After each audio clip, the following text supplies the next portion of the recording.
The dogs barking tore the dawn apart. My 3 days of freedom were over.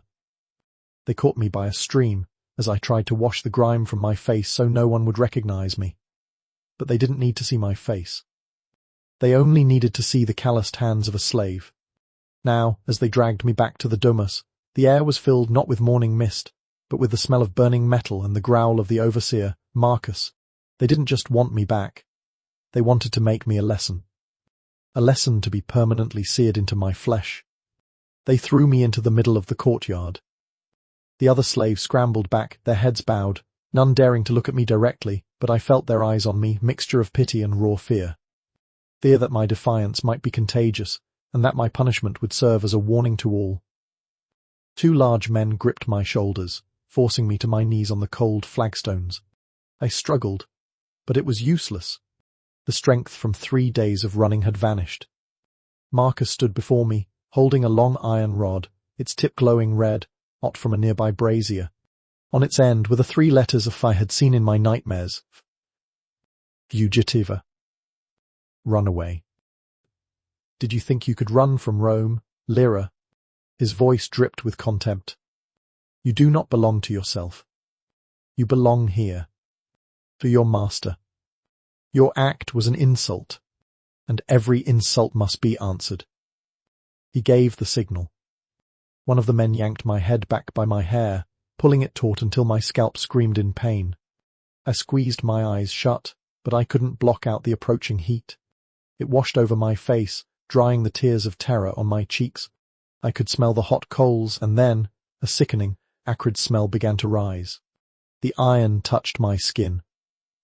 A loud hiss erupted, drowning out the scream that was torn from my throat. The pain was unlike anything I had ever known, white-hot fire that burned through my forehead, through my skull, and into my very mind. My entire world contracted to that single point of searing, unbearable agony. The smell of my own burnt flesh filled my nostrils, making me gag. I thrashed wildly, but they held me in a steel grip. When Marcus finally pulled the iron away, a thin wisp of smoke rose from my forehead. Darkness crashed over me, a brief, sweet relief. But they wouldn't let me be. Cold water splashed on my face, dragging me back to the painful reality. The burn on my forehead throbbed, a pulsing heat that matched the frantic beat of my heart. Through blurry eyes, I saw Marcus admiring his handiwork with a satisfied smirk. The mark was made. I was no longer Lyra. I was damaged property, a permanently branded thing. The torture was not over. A lesson must be displayed, Marcus growled. The 2 guards hauled me to my feet again, this time dragging me to the front, to the Erasure, the main entrance of the house. This was the threshold between the master's private world and the bustling public street. They chained my hands and feet to a stone pillar with heavy, ice-cold iron shackles. The click of the lock echoed in my ears, sealing my fate. I had become part of the architecture, a living ornament, a walking signpost of punishment. The Roman sun began to climb, casting its harsh light on my weeping wound. Passers-by began to notice. Free citizens, merchants, other slaves from neighboring households. Their eyes fell upon me. Some stared with disgust, others with morbid curiosity. Some just glanced and hurried away, wanting no part of it. Each gaze was a small cut, stripping away my dignity. I tried to shrink into myself, but the chains wouldn't allow it. I was utterly exposed. The day crawled by like a death sentence. The sun, the wind, the dust, and the jeers. As night fell, the cold of the stone seeped into my bones. Torches were lit, and still I remained, a shackled phantom in the dark. Just when I thought I would collapse from exhaustion and despair, a wild scream erupted from inside the domus. The door burst open. 2 different guards were dragging a young male slave out. His back was a shredded ruin of flesh and blood. He collapsed onto the ground, managing to whisper one word, "Flagram." I looked at him, then back at the chains on my own hands.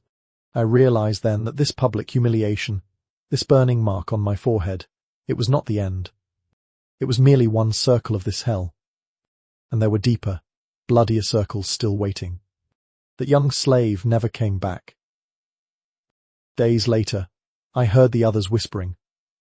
He had died from the wounds inflicted by the flagrum, an instrument of torture with multiple leather thongs embedded with sharp pieces of bone and metal, designed not just to hurt, but to rip flesh apart. My punishment was for display, a slow, public humiliation. His was a brutal rage, enacted behind closed doors, but the outcome for both of us was the same, a declaration that this body was not my own. It was a canvas for the master to paint his fury upon.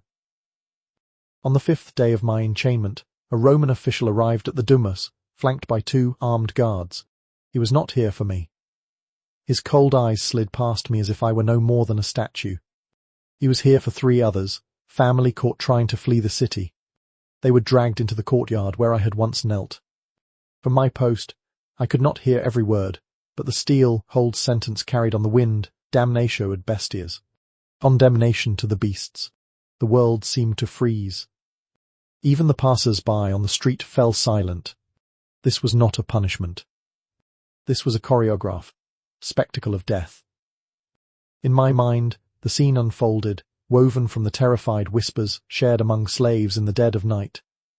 I saw them, stripped bare, shoved into the center of a sun-scorched arena, the golden sand stained with old blood. Thousands of eyes were fixed on them, not with compassion, but with a hunger for entertainment. The roar of the crowd would merge with the roar of the starving lions or bears, released from the dark gates below. There would be no weapons, no escape. Only a brief, horrific wait before the animals charged. It was the ultimate dehumanization, turning people into bait, their survival into a game, and their deaths into a reason for applause. Their screams would be swallowed by the cheers of Rome. One afternoon, as rain began to fall, an old slave woman was tasked with sweeping leaves near my post. She moved slowly, her hollow eyes holding a sadness that no punishment could ever reach. She slipped me a small piece of bread when no one was looking. "Eat, child," she rasped, her voice a dry whisper. "The arena is a quick death. There are worse places." She told me of damnatio in Metallum, the sentence to the mines. It was where the defiant and the repeat runaways were sent to disappear. There were no spectators, no applause, only endless darkness and air thick with toxic dust. Men and women alike were chained together, worked to death in narrow, collapsing tunnels, digging for the gold and silver of an empire that would never know their names. They died of exhaustion, of disease, of accidents. Their bodies were left where they fell. It was not a death sentence, it was an erasure. To be sent to the mines was to have even your death stolen from you. Weeks passed. The chains became a part of my body. The wound on my forehead finally healed, leaving a ridged, purple-wood scar.